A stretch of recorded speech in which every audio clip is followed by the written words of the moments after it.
Gempa besar Turki membuat kita sebaiknya mengenal negara Turki lebih jauh lagi, juga mengenal tokoh sentral negara tersebut, Pak D. Erdogan, lebih jauh lagi. Erdogan yang dengan tegas berkali-kali menyatakan akan membawa Turki ke zaman kejayaan Ottoman kembali seperti di abad 17 yang menguasai seperempat Eropa dan Asia Barat hingga Afrika Utara adalah pemimpin kelas dunia yang bermain agresif berperan di kawasan. Sengaja kita ungkap banyak pemimpin besar dunia saat ini yang sedang berkuasa agar mengingatkan kita akan pilihan raya yang sebentar lagi di Indonesia di tahun depan untuk memilih tokoh yang kelas dunia agar Indonesia bisa diperhitungkan, tidak seperti data di banyak literatur geopolitik dunia saat ini yang tidak meletakkan Indonesia bahkan sampai tahun 2050 sebagai pemain dunia atau sebagai global player karena kebijakan luar negerinya dianggap lemah. Di abad ke-14 saja Indonesia dihormati dengan Nusantaranya Majapahit yang kemudian melemah lalu masuk Belanda menjajah, yang sewaktu kemerdekaan Indonesia baru bisa merebut wilayah apa yang Belanda jajah saja, bukan apa yang Indonesia miliki, yaitu Nusantara. Kalau semangat Nusantara sebagai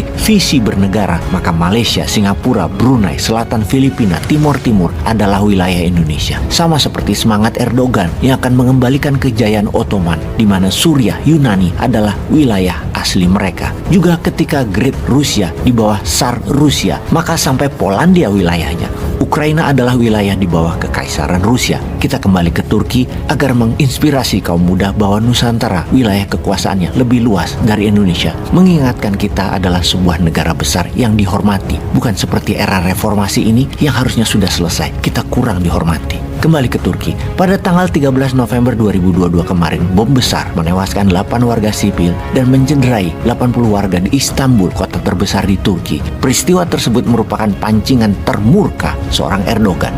Kelompok separatis Kurdi yang berada di wilayah tenggara Turki dan utara Suriah adalah tuduhan dalang penyebab bom tersebut. Kelompok PKK atau Partai Pekerjanya Kurdi dan SDF atau Syria Democratic Force, pasukan demokratik Suriah, milisi yang didukung Amerika yang saat ini mengendalikan timur laut Suriah. Sebagian besar pejuang SDF adalah orang Kurdi yang dianggap Turki sebagai cabang atau underbow dari Partai Pekerja Kurdistan, PKK tersebut yang dilarang di Turki. Seminggu kemudian Erdogan memerintahkan pasukannya menyerang sepanjang perbatasan selatan Turki dengan pesawat pembom di kota-kota sepanjang perbatasan di wilayah Suriah seperti kota Tal Rifat, Ain al-Arab, Cizre, Hakurt, Kandil yang merupakan wilayah populasi Kurdi dihujani bom dan roket oleh Turki. Kemudian di tanggal 21 November 2022, pasukan darat Turki masuk 30 km jauhnya ke dalam wilayah Suriah, menginvasi wilayah utara Suriah yang di dalam agresi militer hal ini disebut sebagai Deep Safe Zone, pengaman wilayah hingga ke dalam wilayah musuh. Dunia sedang fokus ke Ukraina. Turki menganeksasi Suriah bagian utara tanpa perlawanan berarti. Dan yang ini kita harus pahami sekali lagi mengapa Turki melakukan langkah agresi militer tersebut. Pastinya menunjukkan Turki memang pemain dunia. Buktinya lagi, Swedia dan Finlandia adalah contoh dua negara yang dimainkan oleh Turki. Kemudian juga Rusia yang hanya mau menggunakan Turki sebagai titik temu antara NATO versus Rusia. Yang berikutnya menunjukkan bahwa kesatuan nasional Turki adalah harga mati. Separatis Kurdi itu ibarat separatis Papua Merdeka. Demi menjaga Deep Safe Zone, kalau perlu ambil seperempat wilayah Papua Nugini. Untuk itu kita harus memahami Turki versus Kurdi. Suku Kurdi adalah sebuah suku yang tidak punya wilayah. Mereka memiliki bahasa sendiri, adat istiadat sendiri yang berbeda dengan Persia, dengan Arab, dengan Eropa pastinya. Populasinya saat ini sekitar 30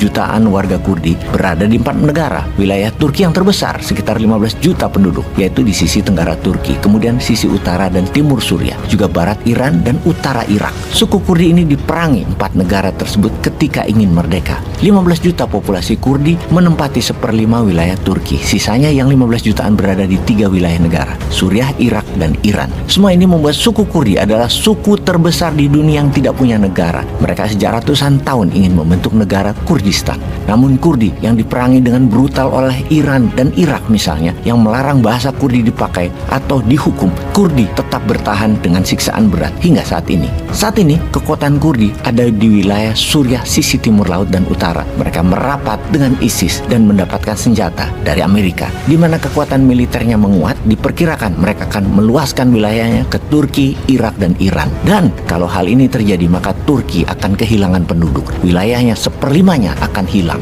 Akan kehilangan pendapatan pajak, akan kehilangan sumber daya alam. Persis seperti lepasnya Timur Timur dari Indonesia yang menilainya mungkin 1.000 triliun lebih itu Timur Timur. Bisa lepas juga dan Turki jadi rugi. Turki tidak mau hal ini terjadi. Great Ottoman baru tidak ingin hal ini terjadi. Dan Erdogan bayar mahal semua itu demi keutuhan negara kesatuan Turki. Untuk itu, kata Kurds, Kurdistan, dan bahasa Kurdi dilarang dipakai di publik di Turki, hanya dipakai sebagai pelajaran kebudayaan. Tindakan represif tersebut bukan hal baru. Turki sudah lebih dari 100 tahun memberlakukan hal tersebut. Baiklah sahabat Newmind, dengan informasi ini, apa pelajaran yang harus dilakukan Indonesia ke depannya? Adakah peluang Indonesia kembali menjadi Nusantara? Atau bisakah Indonesia dalam 50 tahun ke depan kembali masuk menjadi negara top 10 superpower yang berpengaruh di dunia? Seperti Indonesia di tahun 1960-an yang dinyatakan sebagai negara terkuat di selatan Khatulistiwa.